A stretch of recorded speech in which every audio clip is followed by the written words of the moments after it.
சென்னையில் நடைபெற்று வரும் ஃபார்முலா 4 கார் பந்தயத்தின் ஒரு பிரிவான இந்தியன் சாம்பியன்ஷிப் போட்டியில் ஆஸ்திரேலிய வீரர் பாட்டர் முதலிடத்தை பிடித்துள்ளார். இதுகுறித்த கூடுதல் விவரங்களை எமது செய்தியாளர் சபரிராஜன் வழங்க கேட்கலாம். வணக்கம் சபரிராஜன், கூடுதல் விவரங்கள் என பதிவு பண்ணுங்க. வணக்கம். அதாவது இந்தியன் ஸ்ட்ரீட் நைட் ரேசிங் வந்து களகட்ட ஆரம்பிச்சிருக்கு, தொடங்குகிறது. அது மட்டும் இல்லாம ஒரு சற்று நேரத்துக்கு முன்னதான் இந்திய அணியின் முன்னாள் கேப்டன் மற்றும் கோவா அணியான உரிமையாளரான சௌரவ் கங்குலி வந்து பேட்டி அளித்திருந்தார் செய்தியாளர்களிடம். அதாவது அவர் என்ன சொல்லியிருந்தாருன்னா, சென்னை ஸ்ட்ரீட் சர்க்கியூட் ரேசிங் வந்து ஒரு சிறப்பான அனுபவம் மற்றும் இங்க பார்க்கக்கூடிய சூழல் எல்லாமே ரொம்ப அற்புதமா இருக்கு. அது மட்டும் இல்லாம இங்க வந்திருக்கிறது ரொம்பவே சந்தோஷத்துக்குரிய விஷயமாக இருக்கிறது அப்படின்னு சொல்லியிருக்காரு. அது மட்டும் இல்லாம பல்வேறு சினிமா நட்சத்திரங்கள் எல்லாருமே அவங்களுடைய பங்களிப்பை கொடுத்திருக்காங்க. குறிப்பா நம்ம சொல்லணும்னா ஹைதராபாத் டீமோடைய ஓனர் வந்து நாக சைத்தன்யா, கொல்கத்தா அணியோடைய உரிமையாளர் வந்து சௌரவ் கங்குலி, கோவா அணியோடைய உரிமையாளர், அந்த மாதிரி பல்வேறு நட்சத்திரங்கள் வந்து வந்திருக்காங்க. சென்னை அணி சார்பாக பல சினிமா நட்சத்திரங்கள் பிரபலங்களும் இந்த போட்டி நடந்திருக்கு.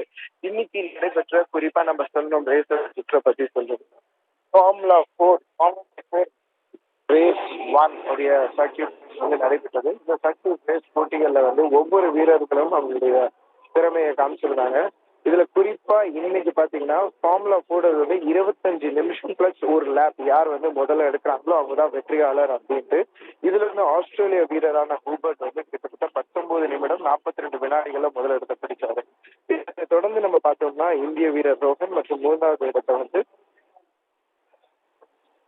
இந்திய வீரரான ரோஹன், அது மற்றும் இல்லாம மூன்றாவது இடத்தை வந்து மோகன் பிடிச்சிருக்காங்க. ஸோ இந்தியன் வீரர்களுடைய ப்ராமினன்ட் ரோல் வந்து இந்த ரேசிங் F4ல ரொம்ப ஸ்ட்ராங்கா இருக்கு. இதனை தொடர்ந்து IRL ரேஸ் 2 மற்றும் ஃபார்முலா ரேஸ் 2 போட்டிகளுடைய பிரதான சுற்று போட்டிகள் நடைபெற இருக்கிறது.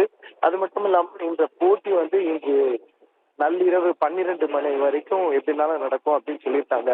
எதுவாக இருந்தாலும் நேற்றைய போட்டியை விட இன்றைய போட்டியில ஒரு சிறப்பான மாற்றத்தை ஏற்படுகிறது. அது மட்டும் இல்லாம போட்டிகள் ஒவ்வொன்றும் விறுவிறுப்பா போயிட்டு இருக்கு.